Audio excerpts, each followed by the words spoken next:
देखिए, भगवान जब न्याय करता है ना तो आपका धर्म देख के नहीं करता, आपका कर्म देख के न्याय करता है। हमारे बिरादराने वतन एक आदमी जो अपनी कब्र मुबारक में आराम फरमा रहा है उससे मुरादें और मन्नतें मांगने जाते हैं, और आज जो हम जिंदा लोग हैं वो हमसे नफरत करते हैं। आपकी नज़र में इस तरह की कुछ खबरें हैं तो उसके हवाले से आप बात करें ताकि लोगों को समझ में आए कि मुसलमान इस वक्त बैठा हुआ नहीं है, बहरहाल खिदमत खल्क का काम कर रहा है। हमें अफसोस होता है कि मेन स्ट्रीम मीडिया हमारे मुल्क की जो है इस तरह की मुस्बत और तामीरी खबरों को ज़्यादा हाईलाइट करने में यकीन नहीं रखती। पुलिस की हम मदद ताउन कर सकते हैं। बहुत जगह पुलिस को परेशानी आ रही है और उलझन में आकर वो कुछ अटपटे हरकतें भी कर लेते हैं। इस्लाम में तो ये भी कहा जाता है कि पानी पिलाना, यहाँ तक के रास्ता से कांटा हटा देना भी एक खिदमत।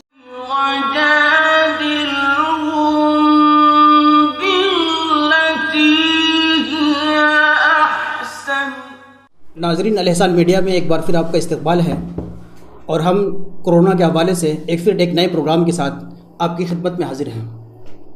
आज का मौजू है कि कोरोना के केस के बाद, इस इशू के बाद हर तरफ से बहतान और तोहमत का दौर चल रहा है। इस बहतान और तोहमत से कतई नज़र हम लोगों की सेवा और ख़िदमत कैसे करें। इस महामारी के माहौल में खिदमत इंसानियत और ख़िदमत खल्क की क्या सूरतें हैं, तो हम खिदमत की बात करेंगे, आज इंसानियत की बात करेंगे। इसके लिए आज हमारे साथ कई मेहमान जुड़ रहे हैं। जामिया आरिफिया सैयद सरामा इलाहाबाद के मुफ्ती रहमत मिसबाही साहब भी हमारे साथ हैं। इसके अलावा वतन समाचार के एडिटर जनाब मोहम्मद अहमद साहब भी हमारे साथ शरीक हो रहे हैं, और साथ ही जो है महनामा खिज़र राह के एडिटर मौलाना डॉक्टर जहांगीर हसन मिसबाही साहब भी हमारे साथ हैं। मज़ीद हमारे चौथे मेहमान हैं डॉक्टर मुजीबुर्रहमान अलीमी साहब, जो आप एक बड़े इस्लामी स्कॉलर हैं। इन सब लोगों से हम जानने की कोशिश करेंगे कि अब तोहमत नहीं, खिदमत की बात हम करेंगे। मोहम्मद अहमद साहब से मैं जानना चाहूँगा कि आप बताएं कि ये जो मामलात हैं, इस वक्त जो सूरत हाल है, इस सूरत हाल में किस तरह के मसाइल का सामना है हिंदुस्तानी अवाम को। निशान साहब, आपने बड़ी अच्छी बात कही कि इस वक्त ये ब्लेम गेम नहीं होना चाहिए, बल्कि सर्विंग गेम होना चाहिए कि किस तरह से हम लोगों की सेवा कर सकें और लोगों तक पहुंच सकें। जहां तक रही बात लोगों की परेशानियों को, तो देखें 130 करोड़ की आबादी का मुल्क है, और इतनी बड़ी आबादी जब भी सरकार कोई मेजर डिसीजन लेगी तो थोड़ी बहुत परेशानियाँ आती हैं और आ सकती हैं, और ये फितरी अमर है, इससे इनकार नहीं किया जा सकता है। लेकिन बजाय इसके कि हम सरकार को दोष दें या किसी दूसरे को दोष दें, ज़रूरत और इंसानियत का तकादा और मानवता का ये मूल मंत्र है कि हम लोग एक सेवा भाव से आगे आएं, और जो लोग भी मजदूर हैं, मजलूम हैं, परेशान हाल हैं, वो कहीं भी, क्योंकि आपने देखा होगा कई लोगों की मौत हो गई, जो यकीनन हमारे दुख की बात है। प्रधानमंत्री मोदी ने खुद जो है इसके लिए अफसोस व्यक्त किया है, और उन्होंने देश से क्षमा व्यक्त की है कि वो क्षमा के प्रार्थी हैं कि इतने बड़े फैसले की वजह से कुछ लोगों को परेशानियां हुई, कुछ लोगों को खाने की दिक्कतें हुई। सरकार फैसले ले रही है। देश के तमाम बड़े उद्योगपति सामने आ रहे हैं, बॉलीवुड सामने आ रहा है, आपने देखा होगा शाहरुख खान, आमिर खान, सलमान खान जैसे लोग सामने आ रहे हैं, सब लोग एक दूसरे की मदद कर रहे हैं। अजीम प्रेमजी ने हाथ बढ़ाया है, तो सब लोग हाथ बढ़ा रहे हैं। ज़रूरत इस बात की है कि हम लोग जो भी एक कतरे का अगर हम काम कर सकते हैं, एक बूंद का काम कर सकते हैं, तो बूंद के तौर पर हम घड़ा भरें, बजाय इसके कि हम काउंटर ब्लेम करें, वो इसको जिम्मेदार ठहराए, कोई दूसरे को जिम्मेदार ठहराए। मैं समझता हूं कि यह ज़्यादा बेहतर होगा कि हम लोग मानवता भाव से सेवा करें। डॉक्टर मुजीब साहब, आप बताएं कि आखिर पूरा मीडिया, हमारा पूरा जो मीडिया इंडस्ट्री है, ये पूरा मीडिया इस वक्त ब्लेमिंग गेम पे तुला हुआ है। आखिर लोग ब्लेम में क्यों लगे हुए हैं, खिदमत की बात क्यों नहीं करता, तोहमत में क्यों लोग लगे हुए हैं। खिदमत खल्क तमाम मज़ाहिब में बुनियादी चीज़ है। इस्लाम में भी ये तालीम दी है कि पूरी मखलूक एक कुंबे के मानिंद है, और हिंदू मज़हब में भी है, दीगर मज़ाहिब ने भी इंसानियत का एहतराम किया है, और तमाम इंसान इस वक्त मुसीबत में है। हमारे मुल्क में भी ये मुसीबत आ पड़ी है। इस वक्त किसी पे इल्ज़ाम लगाने से ज़्यादा ज़रूरी यह है कि हम इंसानियत की हिफाजत करें और इंसानों के जान, माल, इज़्ज़त, आबरू की हिफाजत करें। इस वक्त गांव से लेकर के शहर तक सब लोग परेशान हैं, भूखमरी की नौबत आ गई है, बहुत सारे लोगों के कारोबार बंद हो गए हैं। ऐसे में हम तमाम लोगों की जिम्मेदारी बनती है कि एक दूसरे की मदद करें जहाँ तक कि मुमकिन हो। हमारे साथ मुफ्ती साहब जुड़े हुए हैं। मुफ्ती साहब से हम ये जानना चाहेंगे कि कुरान और हदीस में खिदमत खल्क के हवाले से किस तरह की तालीमात मिलती हैं। देखिए अल्लाह तबारक व तआला जो ज़िंदगी के लिए बारिश बरसाता है, कोई तकलीफ नहीं होती है, धूप निकलती है, कोई तफरीक नहीं होती है, रात दिन, ये जो इंसानियत की बका के लिए है, उसमें अल्लाह तबारक व तआला किसी नेमत में कोई तफरीक नहीं करता। इसलिए ये वबा ये पूरी इंसानियत के लिए है। तो पूरी इंसानियत की खिदमत ये कुरान और हदीस खुद हमारे नबी की सीरत से भी वाज़ेह है। निज़ामुद्दीन औलिया रहमतुल्लाह ताला अलैह का मज़ार वहीं है कि एक बार आग लगी हुई तो उन्होंने खाना नहीं खाया, लोगों ने बार बार इसरार किया तो उन्होंने कहा कि क्या तुम गवाही दे सकते हो कि सारे दिल्ली के लोग खाना खा चुके हैं। तो ये उनकी सीरत है कि कोई भी इंसान भूखा न रहे। ख़ास तौर से आज का जो माहौल है इसमें तो इंतहाई ज़रूरी है कि हम गौर करें, कोशिश करें कि कोई भी इंसान इस मजबूरी के आलम में भूखा न सोए। ये सराहत है कुरान से। डॉक्टर जहांगीर साहब, आपसे मैं जानना चाहूँगा कि खिदमत इंसानियत की जब बात होती है तो उस वक्त भी लोग मज़हब और मसलक का गेम लेके आते हैं। क्या खिदमत इंसानियत को या इंसानियत को हम मज़हब और मसलक के खानों में बांट सकते हैं? इसकी कहाँ तक गुंजाइश बनती है? जहाँ तक खिदमत खल्क की बात है और मज़हब की बुनियाद पर या समाज की बुनियाद पर बांटने की बात है तो हमारे नज़दीक किसी भी मज़हब में और किसी भी समाज में ऐसा कोई तसव्वुर नहीं है। हम लोगों ने अलबत्ता अपने तौर पर बांट लिया है, ये गलत है, इससे बचना चाहिए। जब हम अपने मशाइख की ज़िंदगी को देखते हैं, खासकर हिंदुस्तान के तनासुर में, तो हमारे जितने भी बड़े बड़े मशाइख गुजरे हैं सबों ने बिला तफरीक़ मज़हब, बगैर किसी असबियत के सबके साथ खिदमत खल्क का अच्छा नमूना पेश फरमाया है। बिलखुसूस ख्वाजा गरीब नवाज़ अलैहि रहमत को देख लीजिएगा, उनकी बारगाह में आज भी जिंदा मिसाल है कि उनके दरगाह में सभी लोग हर तरह के हर मज़हब के मानने वाले जाते हैं और अपने अपने तौर पर हाजिरी देते हैं और सब फैज़याब होते हैं। उसके अलावा हम आते हैं नीचे से खास कर हम सुल्तान मशाइख की ज़िंदगी को देखते हैं तो आपका जो लंगर खाना है सबके लिए हमेशा खुला रहता था। क्या हिंदू, क्या मुस्लिम, क्या सिख, क्या ईसाई, कोई ऐसी बात नहीं थी। जितने भी मोहताज और ज़रूरतमंद होते थे वहाँ पहुँचते थे, आप सबों की हालतें पूरी करते थे। ये न देखते थे कि किस मज़हब के मानने वाले हैं, किस तबका से ताल्लुक़ रखते हैं, हमारा दोस्त है या दुश्मन, इसकी कोई बुनियाद नहीं थी। बस सिर्फ एक ही उनके सामने बात होती थी कि ये अल्लाह के बंदे हैं और हमारे नज़दीक उनकी खिदमत करना हमारे लिए ज़रूरी है। अहमद साहब, ये बताएं कि इस्लाम की जो तालीमात हैं खिदमत खल्क और इंसानियत के हवाले से और मुसलमानों का मुख्तलिफ सेक्ट्स के जो रवैये हैं, क्या आपको लगता है कि इसमें कुछ तब्दीली आई है या कुछ ज़वाल आया है, इसमें कुछ मज़ीद इस्लाह करने की ज़रूरत है? आपका तजर्बा क्या कहता है? देखिए, दो तीन बहुत अहम बातें आई हैं। मौलाना मुजीब साहब ने जो कहा और मौलाना मुफ्ती रहमत साहब ने कि वसुदेव कुटुम्बकुम का जो तसव्वुर है वो पैगम्बर इस्लाम ने कंसेप्ट दिया था कि पूरी दुनिया एक कुंबा है, और उसी को हमारे संस्कृत भाइयों ने, हमारे संस्कृत में लिखा हुआ कि वसुदेव कुटुम्बकुम, यानी मानवता, एक पूरी मानवता के फ्रेम में हमें इंसानियत को देखने की ज़रूरत है। देखिए, जहाँ तक रही बात खानकाहों की, हम बात खानकाहों से शुरू करें तो आज अगर हमारे सरदार भाइयों को आप देखें तो जिन्होंने बाबा फरीद के अपने आप को मानने वाले बताते हैं और ख़ुद बाबा फरीद रहमतुल्लाह अलैह, जिनकी एक अपनी सीरत रही और उनकी औलादों में से उनके बैत रहे हैं, और गुरु नानक साहब का उनसे बैत रहा और उनके साथ वो रहे गुरु नानक साहब, उन्होंने किस तरह से खानकाहों के चीज़ों को एडॉप्ट किया कि आज सरदार पूरी दुनिया में सिर्फ इस बात के लिए जाने जाते हैं कि मानवता उनका अपना एक धर्म बन चुके। उन्होंने ईसाई सिखों को हटा करके मानवता को अपना धर्म बना लिया है। आज आप देखें कि गुरुद्वारों में किसी भी धर्म का, किसी भी ज़ात का, किसी भी मजहब का मानने वाला हो, वो सबको लंगर देते हैं, लंगर खिलाते हैं। तो इसलिए खानकाहों को इस दिशा में अपने आप को सोचने की ज़रूरत है कि जो खानकाहें कभी पूरी दुनिया के लिए आइडियल हुआ करती थी, आज वो क्यों सिकुड़ती जा रही हैं। इसका ये मतलब बिल्कुल नहीं है कि खानकाहों में बुराइयां हैं, जो अच्छाइयां उसको और आगे बढ़ाने की ज़रूरत है, जो आपने जिस चीज़ को आगे बढ़ाया था।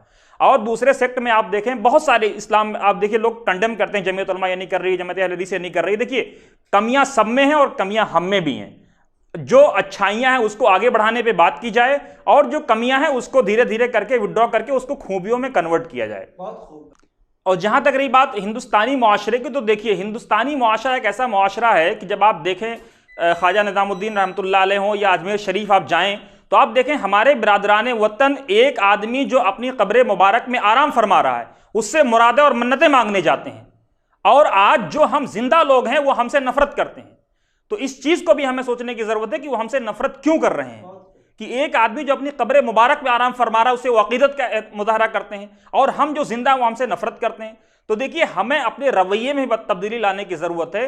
कुरान और इस्लाम का बिल्कुल ओपन कंसेप्ट है कि आपकी नमाज आपके लिए है, लेकिन अगर आपने किसी का हक मारा है, किसी को रोटी नहीं दी है, वो जरूरतमंद आपके सामने था, तो क़यामत के दिन वो और आपका आमना सामना होगा। तो अगर आप किसी को तकलीफ देते हैं, किसी को सताते हैं, तो यह आप सोच लीजिए कि आप अपने रब को नाराज कर रहे हैं। इससे ज्यादा मैं कुछ नहीं कहूंगा। इसलिए मेरी सबसे विनती है कि आप इस वक्त अगर एक मुसलमान है तो एक अच्छे मुसलमान बनिए, और अच्छा मुसलमान वही है जो अमीर गरीब ऊंच नीच तमाम चीजों से हट करके एक इंसानियत के फ्रेमवर्क में काम करे। और आप अपने नबी के आखिरी खुतबे को याद रखिए, आपके नबी ने कहा था कि ला फज़ल अला अरबी न ला अजमी, किसी अरबी को किसी अजमी पर, किसी काले को किसी गोरे पर कोई फजीलत नहीं है सिवाय उसके कि जिसका दिल मानवता के लिए खुला हुआ और इंसानियत के लिए खुला हुआ, जिसके अंदर प्यार की प्रेम की जिज्ञासा हो, वही प्रॉफिट मोहम्मद का असली फॉलोअर है। डॉक्टर मुजीबुर रहमान साहब, हम आपकी तरफ आते हैं और आप देख रहे हैं कि इस वक्त पूरा मीडिया मुसलमानों को ब्लेम करने पे तुला हुआ है, लगा हुआ है। आपकी नज़र में इस तरह की कुछ खबरें हैं तो उसके हवाले से आप बात करें ताकि लोगों को समझ में आए कि मुसलमान इस वक्त बैठा हुआ नहीं है, बहरहाल खिदमत खल्क का काम कर रहा है। दुनिया में हमेशा अच्छे बुरे लोग रहे हैं। जिन लोगों को अच्छाई पसंद है वो अच्छाई करते रहें, जिनको फितना और फसाद पसंद है वो फितना और फसाद फैलाने की कोशिश करते रहें। आज भी यही हो रहा है, हमें घबराने की ज़रूरत नहीं है। हिंदू मुस्लिम सिख ईसाई सब तमाम मज़ाहिब के मानने वाले लोग बड़े पैमाने पर खिदमत खल्क में मसरूफ़ हैं। हर जगह लंगर चल रहा है, न मुसलमान हिंदू से पीछे है, न हिंदू सिख से पीछे है, न सिख ईसाई से पीछे है। हर आदमी अपनी अपनी इस्तिताअत के मुताबिक, अपनी अपनी ताकत व क़ुव्वत के मुताबिक, अपनी हैसियत के मुताबिक खिदमत खल्क में मसरूफ़ है। मुख्तलिफ़ मकामात पे शहरों में मुख्तलिफ़ मज़ाहिब के लोगों की तरफ से लंगर का इंतज़ाम किया गया है, लोगों की ज़रूरतें पूरी की जा रही है। सिख कम्युनिटी के लोग, मुस्लिम बिरादरी के लोग सब घर घर राशन गल्ला पहुंचा रहे हैं। इस तरह की मुसलसल खबरें आ रही हैं, लेकिन हमें अफसोस होता है कि मेन स्ट्रीम मीडिया हमारे मुल्क की जो है इस तरह की मुस्बत और तामीरी खबरों को ज़्यादा हाईलाइट करने में यकीन नहीं रखती। ये उनका अपना नक्श है या अपनी उनकी खूबी है, ये इसके लिए वो माजूर हैं। उनसे हमारी गुजारिश है कि उन्हें चाहिए कि अच्छी खबरों को वो आवाम तक के पहुँचाएँ, ताकि लोगों के अंदर मोहब्बत, अपनायत और यकजहती का एक तस्वुर गालिब हो और ख़िदमत खल्क का जज्बा ज़्यादा से ज़्यादा लोगों के अंदर पैदा हो। जहांगीर साहब, आप बताएं कि खिदमत खल्क के मुमकिन तरीके क्या हो सकते हैं? इस हालात के तनाजुर में देखें तो हम, जो मैंने पहले कहा था कि जो जिस हैसियत का मालिक है, अगर इल्मी एतबार से कोई अच्छी चीज़ अपनी कौम को दे सकता है इस हालात में, तो वो इसकी ईजाद करे और अपनी कौम को दे। जैसे इसकी मिसाल मैं देना चाहूँगा। अभी मैं एक खबर पढ़ रहा था, मंदसौर मध्य प्रदेश में एक जगह है, वहाँ एक शख्स है नेहरू खान, उन्होंने एक ऑटोमेटिक सैनिटाइजर मशीन ईजाद की है 48 घंटे की मेहनत पर, और उन्होंने अपने नज़दीकी अस्पताल में जो गालिबन जिसका नाम है इंदिरा गांधी हॉस्पिटल, उसको डोनेट कर दिया है। और इससे काफ़ी हद तक इस महामारी पर काबू पाया जा सकता है और जो परेशानियां दिक्कतें दूर की जा सकती हैं। तो इस तरह की खिदमात भी जो पढ़े लिखे लोग हैं, जो साइंस से ताल्लुक़ रखते हैं या जो ईजाद करने के जो जज्बे से सरशार रहते हैं, तो उनको इस हवाले से भी कदम आगे बढ़ाना चाहिए। एक और मैंने खबर सुनी थी कि देखने को मिली थी कि वो एक दर्जी कोई थे, तो वो दर्जी ये क्या मास्क सिल रहे थे और फ्री बांट रहे थे। तो इस तरह से भी खिदमतें अंजाम दी जा सकती हैं। उसके अलावा जो लोग मालदार लोग हैं वो अपने इलाके पर नज़र रखें और मालूमात हासिल करें कि कहाँ कहाँ किसकी चीज़ की ज़रूरत है। उसके अलावा और बहुत से लोग हैं, बम्बई से भी खबरें आ रही हैं, कुछ हमारे अहबाब ऐसे हैं जो इंतज़ामिया तौर पर खाना बनाते हैं और घरों घरों खाना पहुँचाते हैं। तो इस तौर पर भी हम खिदमत अंजाम दे सकते हैं। ये ज़रूरी नहीं कि हम पैसे ही दें, बल्कि अपने आप को भी खिदमत तौर पर लगा सकते हैं। जैसे कोई परेशान है तो उनको हॉस्पिटल में पहुँचाते हैं। पुलिस की हम मदद कर ताउन कर सकते हैं। बहुत जगह पुलिस को परेशानी आ रही है और उलझन में आकर वो कुछ अटपटे हरकतें भी कर लेते हैं। तो ऐसे हालात में पुलिस का सपोर्ट करना चाहिए ताकि उन्हें माहौल को बेहतर बनाने में और नज़्म नस्क को कायम रखने में मदद मिले, ताउन मिले। मुफ्ती साहब, खिदमत खल्क का क्या तरीका हो सकता है, क्या तदाबीर हो सकती है इस वक्त इस मुसीबत की घड़ी में? खिदमत खल्क के मुताबिक तरीके हैं, अलग अलग तरीके से जिन हजरात को जिस तरह मुमकिन हो सके उस तरह से खिदमत करें। इस्लाम में तो ये भी कहा जाता है कि पानी पिलाना, यहाँ तक कि रास्ता से कांटा हटा देना भी एक खिदमत है। तो ये भी एक खिदमत है हर तरह से। ख़ास तौर से हम आज मुसलमानों को सिखाना चाहते हैं कि जो मुसलमान हजरात रमज़ान के महीनों में ज़कात निकालते हैं, वो ज़कात अभी भी निकाल दें। अभी अगर उनके पास है तो अभी निकाल दें, तो ज़रूरतमंदों की ज़रूरत ज़्यादा वक्त बर वक्त पूरी हो सके, लोगों की ज़रूरत पूरी हो सके। इसलिए ज़कात अगर अभी जो रमज़ान में निकालते हैं वो अभी निकाल दें, तो इससे भी बहुत से लोगों की मदद हो जाएगी, लोगों को फ़ायदे पहुंच जाएंगे। और जो ख़ास तौर से गांव-गांव में जो शहर हैं, वो अपने पड़ोस, जहां तक हो सके अपने पड़ोस का ख्याल रखें। हर तरह से कोई बीमार हो या कोई तकलीफ़ में हो या कोई भूखा हो या कोई परेशान हो, तो हर आदमी अपने बगल वाले का अगर ख्याल करे, तो इस तरीके से पूरा हिंदुस्तान अगर एक दूसरे, सिर्फ एक घर अगर एक दूसरे को देखने लग जाए, हम बगल वाले को देखें, वो बगल वाला अपने बगल वाले को देखें, इस तरह से अगर देख लें तो हर एक की ज़रूरत, कहते हैं 10 की लाठी एक की गोल। अगर 10 लोग मिल जाते हैं तो किसी भी हाजतमंद की हाजत को पूरी करना ज़्यादा आसान हो जाता है। डॉक्टर मुजीबुर रहमान साहब, आप पीछे जो है उलमा मशाइख के रोल पे बात कर रहे थे। हम देखते हैं कि आज लोग अपने दिमाग से सोचना बंद कर दिया है लोगों ने, और मीडिया जिस इशू में फंसा देता है या मीडिया लोगों को जिस डायरेक्शन पे डाल देता है, सब लोग उसी तरफ चल पड़ते हैं। आज के वक्त में, आज के माहौल में, मौजूदा सूरत हाल में उलमा और मशाइख का बुनियादी किरदार, बुनियादी रोल क्या है? आप क्या समझते हैं कि इस महामारी में उलमा का असल किरदार क्या होना चाहिए? किस तरह इस महामारी का हल अपने तौर पे पेश कर सकते हैं? क्या रोल हो सकता है उलमा का और मशाइख का? मौलाना डॉक्टर मुजीबुर रहमान साहब। मीडिया अपने काम में परफेक्ट है, उनको जो कहना है, जो मैसेज देना है वो दे रहे हैं। जिस तरह मीडिया मिसगाइड करने में कामयाब हो जाते हैं, उसी तरीके से उलमा और मशाइख अगर कौम व मिल्लत की और उम्मत की सही रहनुमाई करें तो यकीनन हमें भी कामयाबी मिलेगी। इससे हम नाउम्मीद नहीं हैं, मायूस नहीं हैं। लेकिन इस सिलसिले में हम उस तरह से रहनुमाई नहीं कर पाते जिस तरीके से हमें कौम की सही रहनुमाई करनी चाहिए। उलमा और मशाइख से आज भी लोग वाबस्ता हैं, लोगों का उनके ऊपर भरोसा है। अगर वहाँ से कोई बयान जाता है तो 99% लोग उनके पीछे चलते हैं। जैसे अभी आप देखिए कि कोरोना की वजह से मसाजिद को बंद करने की बात आई, जुमा छोड़ने की बात आई, घरों में नमाज़ पढ़ने की बात आई, और उलमा मशाइख मुफ्तियान किराम ने फतवे जारी किए, बयानात जारी किए, तो उसका फ़र्क पड़ा कि 99% मुसलमानों ने अपने घर में नमाज़ पढ़ने की अपनी आदत बना ली और गवर्नमेंट के ख़िलाफ़ कोई चूँ चेरा नहीं किया गया। अगर उलमा और मशाइख इस बारे में कौम की सही रहनुमाई नहीं करते तो पूरे मुल्क में बदनज़मी फैलने का अंदेशा था। तो ये उलमा और मशाइख बिलाशुबा कौम की सही रहनुमाई कर सकते हैं, बर वक्त कर सकते हैं, और इस सिलसिले में मौजूदा सूरत हाल में भी करना चाहिए। इस वक्त भूखमरी आम होने जा रही है, लोग परेशान हाल हैं, रोज़गार से मुनक़ता हो रहे हैं। ऐसे में उलमा और मशाइख को फिर एक बार अपने कौम की सही रहनुमाई, बर वक्त रहनुमाई के लिए उनको कमर बस्ता हो जाना चाहिए। हमारे मुफ्ती रहमत साहब ने बहुत अच्छी बात कही।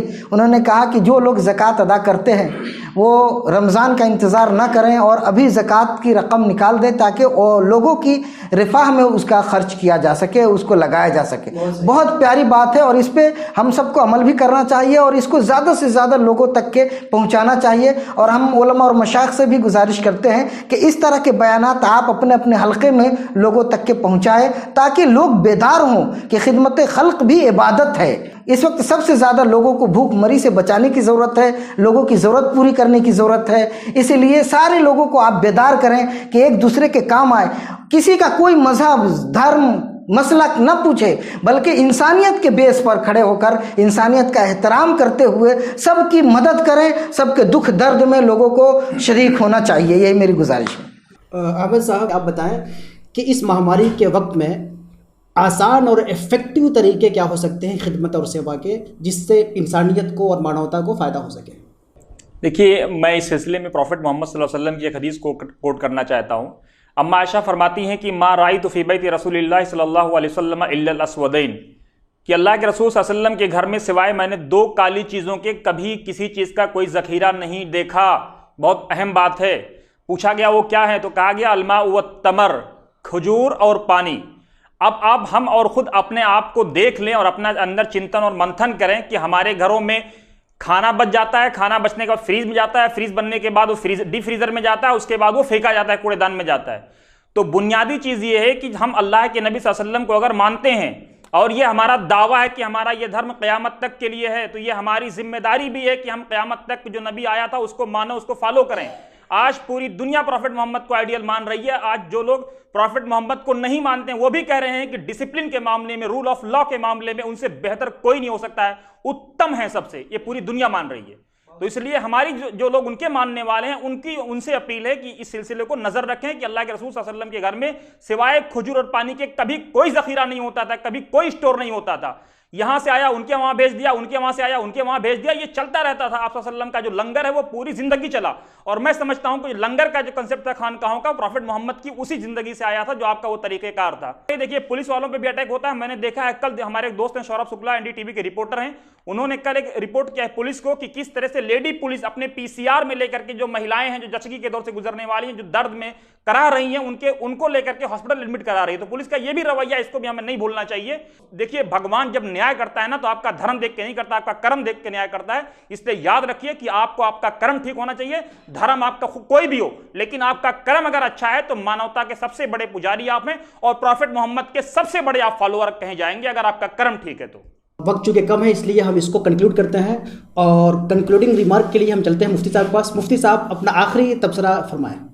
आखिरी पैगाम हमारा यही है कि इंसानियत के इस माहौल में, इस हालात में हम इंसानियत की खिदमत इंसान बन के करें। सिर्फ इंसानियत का तस्वुर, आदमियत का तस्वुर हमारे ज़हन में होनी चाहिए। कोई मज़हब, कोई मिल्लत, कोई भी मसलक, कोई भी धर्म इस खिदमत में हमारे आड़े नहीं आना चाहिए। डॉक्टर जहांगीर साहब आखिरी पैगाम। वही काम करें जिससे आदमियत को और इंसानियत को फ़ायदा पहुँचे और उसके लिए सलामती का सबब बने। इसके अलावा उन तमाम कामों को हम छोड़ दें जो इंसान को नुकसान पहुंचाता है या आपस में तफरीक पैदा करता है या भेदभाव पैदा करता है, क्योंकि ये इंसानियत के खिलाफ है। डॉक्टर मुजीबुर रहमान साहब। बहुत मशहूर है, सूफिया कहते हैं कि तमाम इंसान एक जिस्म की तरह है और जिस्म के किसी आज़ा को अगर तकलीफ़ हो तो तमाम जिस्म के तमाम आज़े को तकलीफ़ पहुंचती है।